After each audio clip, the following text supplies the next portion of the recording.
Division Nasirabad Balochistan से writ news के divisional bureau chief Mir खुदा बख्श बलोच की रिपोर्ट के मुताबिक डेला लायार आज शौकत लाशारी थाना हदूद कैटल फार्म गोठर बाब लाशारी के रिहायशी ने मीडिया से गुफ्तगू करते हुए बताया कि कुछ वक्त पहले मेरे साथ नासिर बुगटी और अरशद बुगटी ने सरकारी गाड़ी नंबर CB013 पर आकर रास्ते में घर जा रहा था मुझ पर हमला किया। डंडों के साथ सैकड़ों अफराद के हमला मुझ पर वार करके जख्मी किया था।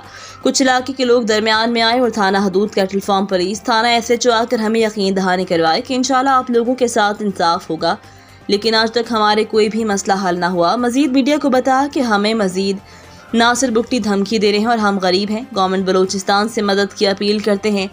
DRG नसीराबाद, DPO जाफराबाद और डिप्टी कमिश्नर जाफराबाद आला हुकाम से अपील कि हमारे साथ मदद की जाए, हम इंसाफ दिया जाए, नहीं तो मजीद हम कोयटा प्रेस क्लब के सामने जाकर खुद को आग लगाकर खुदकशी कर लेंगे।